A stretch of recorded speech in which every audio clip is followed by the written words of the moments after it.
et bienvenue dans cette nouvelle vidéo. Je m'appelle Coraline et vous pouvez me retrouver sur les différents réseaux sociaux sous le pseudo de Maloreille, principalement sur Instagram et sur Ravelry, et également sur mon site maloreilledesigns.com où je vous propose des patrons de tricot ainsi que des accessoires tricot. On se retrouve aujourd'hui pour une nouvelle vidéo et cette fois c'est une vidéo de présentation. Aujourd'hui je ne vais pas vous présenter un patron mais deux. Qui sont en fait le même patron, mais avec une version femme et une version enfant. J'ai décidé de publier les deux patrons en même temps parce que je me dis que comme ça vous pourrez tricoter des déclinaisons, une version pour vous, une version pour votre fils, votre fille, votre petite fille, petit-fils, que sais-je. Donc je vais commencer par la version femme parce que c'est de ce pull que tout est parti. Donc en fait c'est le pull Insignia, donc la version adulte s'appelle Insignia, la version enfant s'appelle Little Insignia. Je peux aller chercher bien loin, Little voulant dire petit. Donc c'est un patron de pull en yoke qui se tricote du haut vers le bas avec un motif de jacquard. Un motif qui est plutôt simple, assez addictif. Qui n'a pas trop de difficultés techniques, je dirais, dans le sens où il y a très peu de croisements de fils.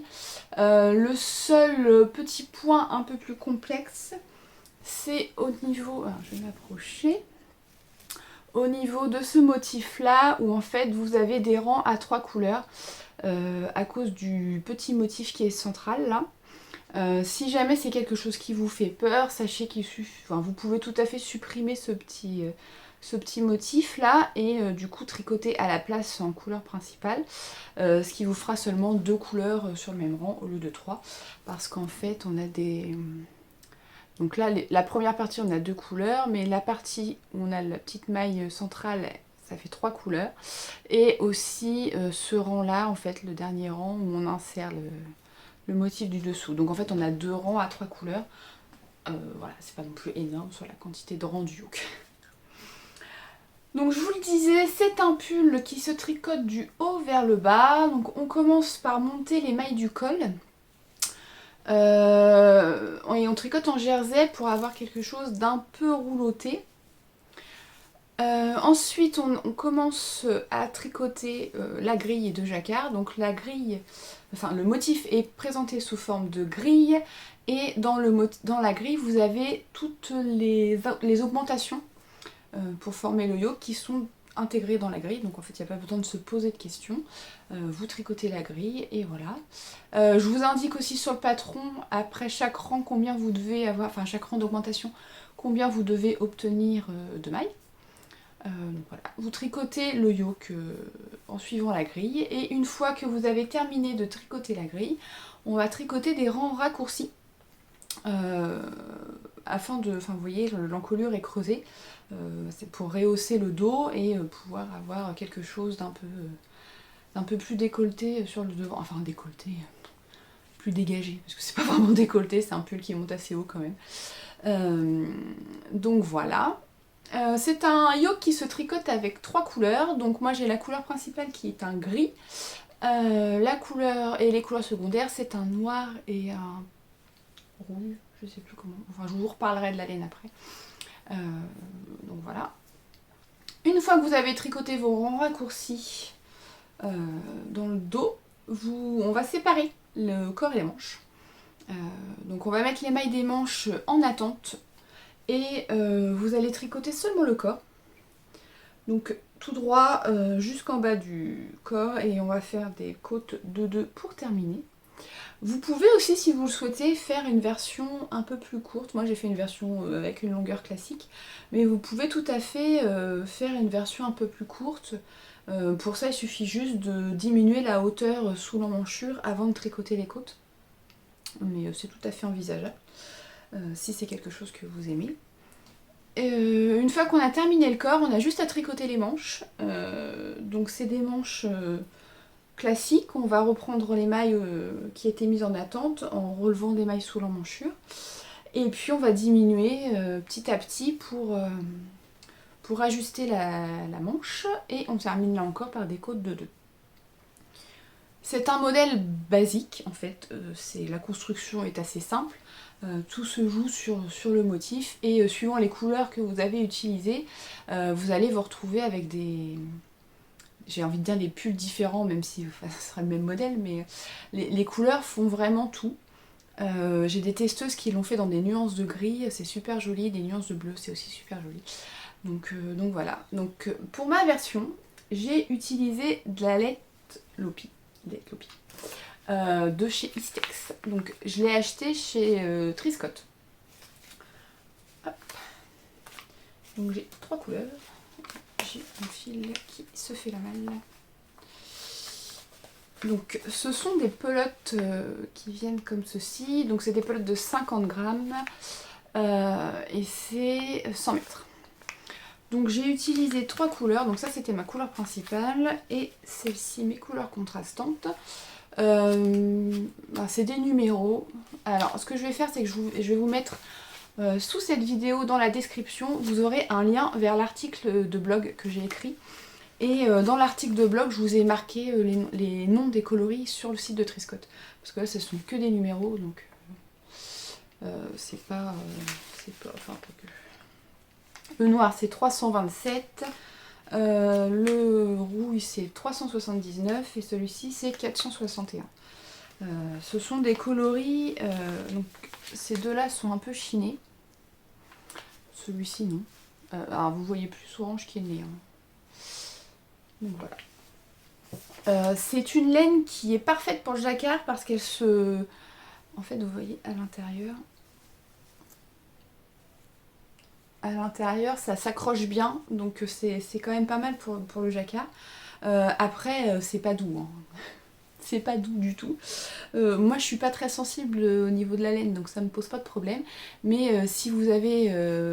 si vous êtes assez sensible, prenez pas cette laine. Ça va vous gratter, ça va vous piquer. Et c'est quand même assez poilu. Ouais. Alors je l'ai mis qu'une fois pour le moment et j'ai éternué beaucoup ce jour-là. Parce que je pense qu'il faut le temps que les poils s'évacuent un peu. Mais c'est assez poilu quand même. Par contre c'est hyper chaud, enfin c'est hyper agréable. On n'a ni trop chaud ni trop froid en fait. Je trouve que c'est vachement plus respirant que le mérino classique on va dire. J'ai pas eu ni trop chaud ni trop froid et pourtant le jour où je l'ai porté il faisait pas non plus moins 10 quoi. Donc voilà, enfin en même temps on est en Normandie donc il fait rarement moins 10 chez nous. Donc voilà pour la version adulte de Unsignia. Quand j'ai eu terminé mon pull, ma Mini m'a dit mais moi aussi je veux le même pull. Bon par contre j'avais pas assez de... Donc il me restait assez de coloris contrastants mais j'avais plus assez de gris et j'avais pas envie de repasser une commande. Donc elle m'a dit oui mais moi en fait je veux pas les mêmes couleurs, ok. Donc on a été chercher dans mon stock et on a opté pour 3 couleurs. Donc 2 pelotes qui étaient dans mon stock, donc ça m'embêtait un peu d'entamer des grosses pelotes parce que c'est des pelotes de 100 grammes. Pour elle, sachant que j'allais pas utiliser les 100 grammes, enfin je savais pertinemment que j'allais même pas utiliser la moitié de la pelote. Elle n'a pas trouvé d'autres coloris qui lui plaisaient, donc on est parti sur ces 2 coloris. Donc c'est de la Gilliatt de Dererum Natura. Celle-ci c'est le coloris doré. Celle-ci c'est marqué Chiné Nuit. Et... Ouh, ma chaise fait du bruit. En coloris principal, on est parti sur de la Nutiden de... Oh, je me rappelle jamais du nom, je vous le marquerai. De toute façon c'est marqué dans l'article aussi. C'est la laine que j'ai utilisée pour mon châle Dreamis. Vous savez, mon patron de châle que j'ai mis gratuitement en ligne sur Ravelry et sur mon site pour Noël. Donc je l'avais utilisé pour ce châle et dans le châle je l'avais doublé avec la Kit Silk de Drops. Et là en fait j'ai utilisé le fil que j'ai doublé sur lui-même pour avoir une épaisseur worsted. Parce qu'en fait c'est un fil, j'essaie de trouver le début, c'est un fil mèche, vous voyez il n'est pas filé, donc en fait suivant comment on le tricote on peut obtenir pas mal d'épaisseur. Si on le tricote en simple ça fait une épaisseur fingering, si on le double avec du mohair ou si on le double sur lui-même on peut même le tripler, vous obtiendrez des épaisseurs plus grosses. C'était pas un plaisir de tricoter du jacquard avec ce fil parce que ça se casse tout seul. Et je tire à peine dessus et ça casse. Et pour le... Alors après, il suffit de frotter un peu puis ça se ressoude. Hein. Mais disons que... voilà, mon fil est ressoudé. Mais disons que pour gérer la tension, c'était pas le plus évident. Par contre, le rendu est plutôt sympa, je trouve. C'est beaucoup plus simple de tricoter avec la Gilliatt ou avec la Let Lopi. C'était beaucoup plus agréable à tricoter. En termes de tension, enfin de gestion de la tension du fait de la fragilité du fil. Donc pour la version enfant, en fait c'est exactement la même construction, donc je ne vais pas vous la redétailler. C'est exactement la même construction, seul le nombre de mailles et les hauteurs changent bien entendu. La grille c'est la même. Donc vous pouvez voir que la première partie du yoke est différente, tout simplement parce que quand j'ai fait mon pull, en fait, je sais pas ce que j'ai fait, je me suis plantée. Dans le patron, vous avez bien deux lignes en fait. C'est 2 lignes et pas une. Donc, que ce soit dans les versions adultes ou enfants, les yokes commencent par 2 lignes. Bon, en soi, ça change pas grand chose. Et donc là, pareil, on a des rangs avec 3. On a 2 rangs avec 3 couleurs. Donc voilà, la version enfant. Il y a un truc qui vole. C'était plutôt sympa à tricoter quand même. C'était plus simple à tricoter le fil double sur la partie jersey en fait, parce qu'il n'y avait pas besoin de gérer la tension du fil. Après à l'intérieur ça donne ça. Donc moi je croise rarement... Voilà, il n'y avait pas nécessité non plus de croiser des masses le fil, mais je croise rarement...